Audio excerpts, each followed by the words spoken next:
Hello, hello les reines, c'est toujours un plaisir pour moi de vous retrouver.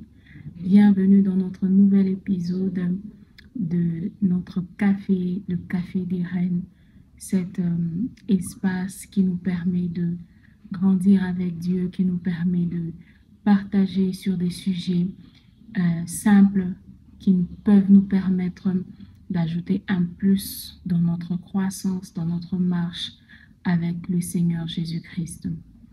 J'aimerais que nous puissions prier ensemble avant de commencer. Saint-Père, nous te disons merci. Merci pour ma sœur, merci pour cette femme puissante et forte qui me suit de l'autre côté. Je prie que ta grâce, ta simple présence puisse remplir ces instants afin que ton onction coule. Je sais, Seigneur, que tu n'as pas de limites. Même au travers des images, au travers des réseaux sociaux, tu peux atteindre et transformer la vie d'une personne. Alors que nous allons échanger, alors que nous allons partager ta pensée, Père, je prie que toi seul tu parles, afin que tous nous puissions porter, recevoir ta parole et porter du fruit, et du fruit qui demeure à la gloire de Jésus-Christ. Au nom puissant et glorieux de notre Seigneur et Sauveur, nous avons prié. Amen. Amen. C'est toujours un plaisir, comme je le disais, de retrouver, de vous retrouver. Jour après jour, nous sommes en train d'avancer. Jour après jour, nous sommes en train de partager ensemble les différentes pensées que le Seigneur dépose en notre cœur. Alors, pour le tout dernier épisode, nous avons eu à parler nous avons annoncé une nouvelle série, Marcher avec Dieu. Et aujourd'hui, la dernière session, nous avons partagé sur un simple sujet qui est soit intentionnel. Et nous avons dit, bien sûr, je t'invite à regarder la vidéo précédente où nous avons partagé sur pourquoi être intentionnel et comment arriver à être intentionnel. Alors, aujourd'hui, j'avais prévu autre chose, mais le Seigneur m'a mis à cœur de continuer avec ce même sujet sur soi intentionnel. Nous avions donné 2 points la fois passée sur comment arriver à être intentionnel. La première chose, nous avons simplement dit qu'il fallait prendre une décision. C'est une question de décision. Pourquoi? Parce que Dieu a fait de nous, de toi et moi, des êtres de volonté. Nous sommes des personnes ayant de la volonté. Et ce qu'il attend de nous, c'est que nous puissions soumettre notre volonté à la sienne et que nous puissions arriver à prendre les meilleures décisions. Et donc, il ne t'impose pas, il te conseille, il te montre le chemin à suivre et c'est à toi de décider de t'engager sérieusement sur ce chemin. Et nous avons dit que pour arriver à être intentionnel encore, deuxièmement, il fallait passer des moments de qualité avec Dieu.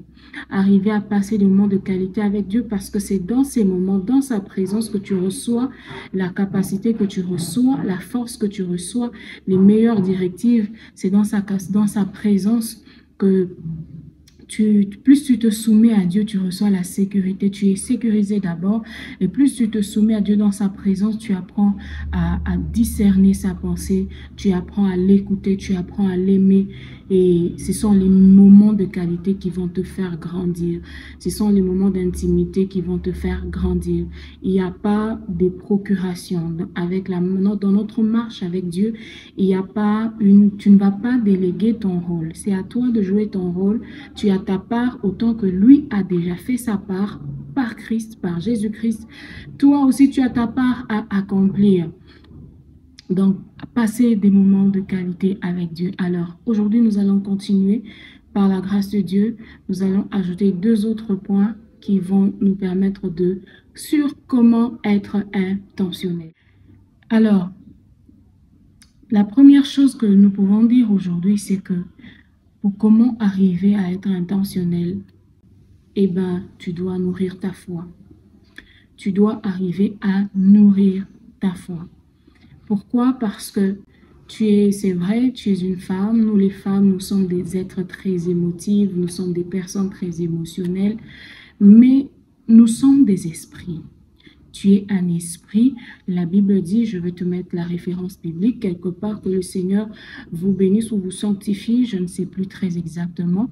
Mais la Bible mentionne très bien, par ordre, votre esprit, âme et corps. C'est-à-dire que tu es un esprit, tu as un corps et tu as une âme et tu vis dans un corps. Le corps est simplement le véhicule que Dieu t'a donné pour arriver à manifester qui il est sur la terre. Mais en réalité, la Bible dit, je te mettrai encore la référence biblique, la Bible dit que en réalité, dans l'homme, c'est l'esprit. Tu es un esprit, chère femme, tu es un esprit, chère reine, tu es un esprit, tu es appelé à dominer sur la terre. Or, comment tu peux arriver à dominer sur la terre si tu ne nourris pas ta foi? Tu ne peux pas y arriver parce que c'est par la foi que nous arrivons à vaincre. C'est par la foi que nous arrivons à marcher avec Dieu. C'est par la foi. La Bible dit que sans la foi, il est impossible de lui être agréable. Et tu ne peux pas marcher avec Dieu si tu n'as pas la foi. Tu ne peux pas marcher avec Dieu si tu ne nourris pas ta foi. Il est le rémunérateur, il est le consommateur et le chef de notre foi, je voulais dire. Il se plaît à marcher avec les hommes et les femmes de foi. Aujourd'hui, prends simplement la décision d'être une femme de foi. Et marcher avec Dieu te demandera de nourrir ta foi, être intentionnel dans ta marche avec Dieu pour arriver à porter du fruit, pour arriver à manifester certaines dimensions dans ta vie. Ça te demandera de la foi. Ça te demandera de la foi. Je me rappelle qu'il y a beaucoup de choses qui se sont produites dans ma vie. Dieu m'a prise de quelque part et je crois qu'il est en train de m'emmener quelque part. Mais lorsque je regarde en arrière ma vie, je me rends compte qu'il y a beaucoup de choses que je n'aurais jamais vécues avec Dieu si je n'avais pas pris l'engagement un jour de nourrir ma foi.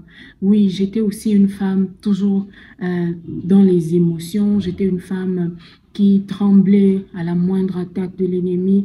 J'étais une femme qui était faible, j'étais une femme qui était assez fragile, je peux dire. Mais lorsque j'ai pris la décision de marcher avec Dieu et d'être intentionnelle dans ma façon de nourrir ma foi, c'est-à-dire de connaître la parole de Dieu, on va y arriver, c'est-à-dire de nourrir ma foi pour que je grandisse, j'ai commencé à expérimenter des résultats palpables. Parce qu'avec la foi, c'est possible de marcher, de vivre et d'expérimenter l'impossible. Et comment arriver à nourrir ta foi? C'est simple, la Bible dit que la foi vient de ce qu'on entend et ce qu'on entend vient de la parole de Christ. Et cette parole, déjà, nous avons la grâce, nous avons une parole qui est déjà écrite, la parole de Dieu, la volonté, la pensée de Dieu qui est écrite, qui est accessible à nous tous, à nous toutes. Elle est là, la Bible, tu as ta Bible. J'ai ma Bible, nous avons la possibilité d'avoir ces instants où nous nous nourrissons, où tu nourris ton fort, ton homme intérieur, où tu nourris ton esprit. Et c'est en passant du temps avec la parole de Dieu, c'est en passant du temps avec cette parole écrite que tu vas davantage te familiariser à la manière de parler de Dieu, que tu vas aiguiser ta foi. Et il n'y a pas que la parole écrite. Deuxièmement, c'est en méditant, en ayant des moments de profonde méditation. Le mot méditation lui-même veut dire penser profondément. C'est-à-dire que lorsque tu prends par exemple un verset biblique qui te dit « Je te loue de ce que tu m'as fait une créature si merveilleuse », tu restes sur ce passage, tu demandes au Saint-Esprit « Enseigne-moi, qu'est-ce que Dieu veut me dire au travers de ces mots ?» Il peut t'arriver, ça m'arrive, je pense que ça peut vous arriver aussi, pendant que tu es en train de lire un chapitre de la Bible, tu te rends compte que Dieu t'arrête sur un verset. Tu sens vraiment dans ton fort intérieur que tu dois t'arrêter sur un verset précis. Et lorsque ça t'arrive de cette façon, tout ce que je peux te demander, te conseiller, c'est de dire au Saint-Esprit, qu'est-ce que tu veux que j'apprenne sur ce passage? Qu'est-ce que tu veux que j'apprenne sur cette partie de ma lecture biblique d'aujourd'hui? Qu'est-ce que tu veux m'enseigner? Qu'est-ce que cela peut m'enseigner sur ma vie? Qu'est-ce que cela peut m'enseigner sur mon quotidien? La parole de Dieu, elle est puissante. La parole de Dieu, elle est véritable. Et tu vas expérimenter un changement, un shift dans ta façon de vivre et dans ta façon de marcher et d'évoluer avec le Seigneur. Le troisième moyen par lequel tu peux nourrir ta foi, c'est par les enseignements de qualité, les enseignements. Le Seigneur nous fait grâce aujourd'hui d'avoir l'Internet, d'avoir des réseaux sociaux, d'avoir des plateformes sur lesquelles nous avons accès facile aux enseignements. Et je te conseille de rentabiliser cela, je te conseille de maximiser cela. Ne prends pas simplement ton temps à scroller, à finir tes mégas inutilement, alors que tu as des choses dans ta vie sur lesquelles tu dois travailler, alors que tu as des questions qui n'ont pas de réponse. Engage-toi, va sur YouTube, mets dans la barre de recherche, demande d'abord au Saint-Esprit de te conduire. Tu verras que par exemple, tu as besoin de comprendre comment se libérer de la colère, comment vaincre telle chose. Il y a YouTube qui est là. Tu vas faire des recherches. Dans la barre de recherche, tu verras qu'il y a des serviteurs de Dieu qui ont déjà parlé sur ces sujets. Et tu suis la direction de l'Esprit. La Bible ne dit-elle pas que tous ceux qui sont conduits par l'Esprit de Dieu sont appelés fils de Dieu? Tu es fille de Dieu. Alors, suis simplement la direction que le Saint-Esprit va te donner. Tu peux tomber sur 4, 5 vidéos, même plusieurs, et le Saint-Esprit te convainc particulièrement de suivre une vidéo. C'est comme ça que tu vas découvrir certains serviteurs de Dieu. C'est comme ça que tu vas découvrir certaines choses qui ont été révélées à nos aînés, nos pères dans la foi et qui sont à notre disposition aujourd'hui. Et il n'y a pas que les enseignements sur les réseaux sociaux, il y a l'église locale qui est là. Tu as un berger à qui Dieu t'a confié, tu as un père, tu as un pasteur. Et je te conseille de t'attacher à une église locale, d'avoir un environnement dans lequel tu reçois les enseignements, tu reçois la parole de Dieu qui t'arrose. Elle est comme de l'eau, elle est comme la pluie. Lorsqu'elle arrive, elle arrose une vie. Et plus tu vas écouter ces enseignements, tu vas te saturer. On est ce qu'on entend. Autant que ton corps se nourrit de la nourriture, autant que ton esprit a besoin de se nourrir de la parole de Dieu. Et tu passes du temps dans la lecture, tu as du temps pour la méditation, tu passes des moments plus profonds et tu as le temps pour les enseignements, aller à l'église, dans la communion fraternelle avec les frères et sœurs. Tu reçois les enseignements qui sont dispensés dans ta communauté locale, tu reçois les enseignements au travers des réseaux sociaux. Tu ne suis surtout pas, là j'aimerais clarifier une chose, tu n'écoutes pas n'importe qui, mais tu suis la direction de l'esprit en fonction de ta conviction, en fonction de tes besoins, en fonction de ce que Dieu veut t'enseigner. Tu lui fais confiance et tu écoutes des enseignements qui peuvent t'aider à grandir et à nourrir ta foi. Voilà, donc ce sont là les 4 points par lesquels tu peux nourrir ta foi en étant intentionnel dans ta marche avec Dieu. Alors, le tout dernier point sur comment arriver à être intentionnel après avoir nourri ta foi, après avoir reçu des enseignements. Là, tu atteins une dimension où tu vas maintenant travailler par rapport à ce que Dieu a mis en toi, par rapport à ce que Dieu a déjà déposé en toi. Et la Bible ici est claire en disant qu'avec Dieu, nous ferons des exploits. Le nous, c'est-à-dire que toi et Dieu, moi et Dieu, nous ferons des exploits. Tu ne peux pas être passive ou dans la distraction et t'attendre à ce que des exploits se fassent. Ce sont des efforts que tu dois fournir. C'est un travail que tu dois faire. Tu dois être consciente de ce que Dieu a mis en toi. Qu'est-ce que Dieu a déposé en toi en t'envoyant sur la terre? Qu'est-ce que Dieu a vu en toi? Qu'est-ce que Dieu voit en toi? Qu'est-ce que Dieu dit de toi? Quel est l'investissement que le royaume des cieux a déjà déposé en toi? Quel est l'investissement que le Père a déposé en toi et par lequel on doit vivre Dieu sur terre? La création entière attend ta révélation, mais tu ne peux pas être dans la distraction, dans l'oisiveté, dans la paresse spirituelle et t'attendre à ce que tu fasses des exploits. Ce n'est pas un fruit du hasard, c'est le résultat des efforts que tu fournis. Tu peux te priver du sommeil, juste pour que tu puisses arriver à comprendre et à manifester ce que Dieu a mis en toi. Tu le découvres d'abord et tu y travailles. N'est-ce pas que c'est l'apôtre Paul qui dit « Travaille à ton salut ». C'est un travail, être enfant de Dieu, être fille, fils de Dieu, être des reines, comme nous nous appelons sur cette plateforme. C'est un travail. Tu ne trouveras jamais un roi paresseux, une reine paresseuse. Non, nous avons des choses à faire.